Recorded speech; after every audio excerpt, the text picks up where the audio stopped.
Hello दोस्तों, नमस्कार। स्वागत है आपका एक और न्यू ब्रांड वीडियो में। आज हम जिस वीर बालिका के बारे में बात करने जा रहे हैं उनका नाम है मानवा देवी। मानवा देवी क्यों वीर बालिकाओं में आती है और उन्हें क्यों वीर बालिकाओं के नाम से सम्मानित किया जाता है, इसका सारांश हम पूरी कहानी में बताएंगे। उससे पहले अगर आप चैनल में पहली बार आए हैं तो सब्सक्राइब जरूर करके जाइएगा, और आपको इंटरेस्ट हो तो इतिहास की राजा रानियों की सच्ची घटनाओं पर तो चैनल को बिना किसी देरी के और लोगों से भी सब्सक्राइब जरूर कराइएगा। चलिए बढ़ते हैं। बात उस वक्त की है जब सूरत में उन दिनों नवाबी शासन था। यह अब से लगभग 200 वर्ष पहले की बात है। नवाब ने सुना कि सूरत के नगर सेठ के पास बहुत अधिक धन है, तो वह बिना कोई सूचना दिए एक दिन उनके घर पहुंच गया। उन दिनों मुसलमान नवाबों के लिए यह एक साधारण बात थी। किसी धनी प्रजा के घर वह चले जाते और फिर कोई ना कोई बहाना बनाकर उससे बहुत सा धन ऐंठ लिया करते थे। नगर सेठ ने नवाब का भली प्रकार स्वागत सत्कार किया। नगर सेठ की पुत्री मानवा ने सुना कि यहाँ के नवाब उनके घर आए हैं, तो वह भोली बालिका का कौतूहलवश वहां आ गई। मनवा बहुत ही सुंदर थी। नवाब ने उसे देखा तो एकटक देखता ही रह गया। इस प्रकार नवाब को अपनी ओर घूर घूर कर देखते हुए मनवा घर के भीतर भाग गई। नवाब ने वहां तो नगर सेठ से केवल लड़की का नाम ही पूछा, लेकिन लौटकर अपने महल पहुंचा तो उन्होंने सिपाही को भेजकर नगर सेठ को अपने यहां बुलवाना और उन्हें आने पर बोला, आपकी लड़की को मैं अपनी बेगम बनाना चाहता हूं। आप मेरी बात मान लेंगे तो दरबार में आपको बड़ा पद मिलेगा।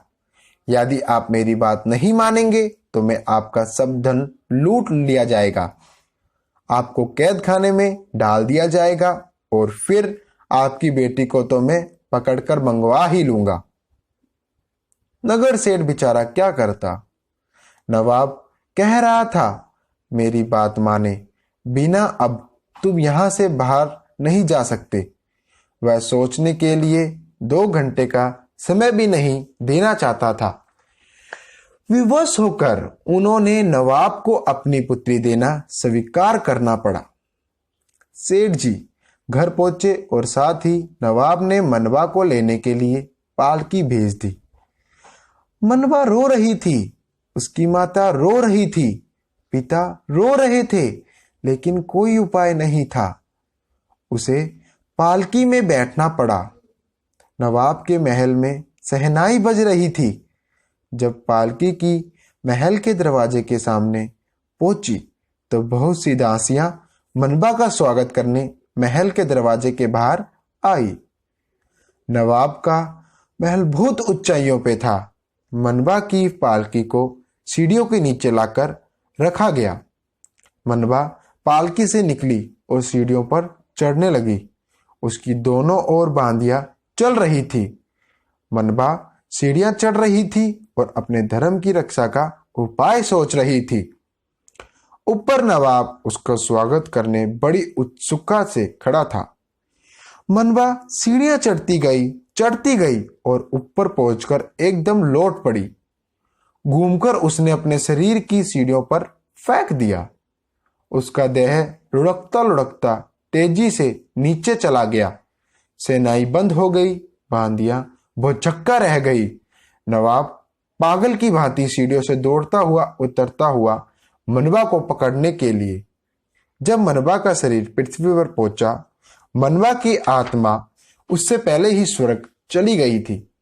नवाब तनिक ही पीछे सीढ़ियों से दौड़ता वहां आ गया, लेकिन अब उसकी भी हिम्मत नहीं थी कि उस पवित्र बालिका की देह को चिता पर जाने से रोक देता। तो दोस्तों, ऐसी थी हमारी वीर बालिकाएं। ये जो हमने कथा सुनाई है नवाब देवी की, ये सही में सच्ची घटना पे आधारित है और उनके साथ ऐसा ही होता था। दोस्तों, पुराने जमानों में जब हमारा शासन नहीं था हिंदू राष्ट्रों का, जब मुसलमानों का और नवाब साहबों का बहुत ज़्यादा राज था, तब ऐसे ही हिंदू और हिंदू की स्त्रियों पर जुल्म जहा जाया करता था। पर आज जब हम इंडिपेंडेंट हुए हैं, फिर भी हम इस कहानी से वाकिफ हैं। हमें ये कहानियाँ नहीं दिखाई जाती, हमारे ये खुले पर्दों पे नहीं शो कर सकते, क्योंकि हमारी एकता बहुत कम है।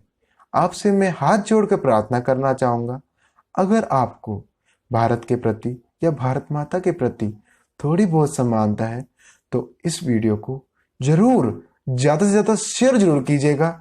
इससे बस होगा एक कि हमारी जो हिंदू राष्ट्र की एकता है वो ज़्यादा से ज़्यादा लोगों में फैलेगी और उन्हें पता लगेगा कि हमें हमारे पूर्वज, हमारे जो पीछे राजा महाराजा कितने दुख भोग कर आज हमने ये आज़ादी ली है और हम उसी आज़ादी को वापस ख़त्म करने के लिए तुले हैं।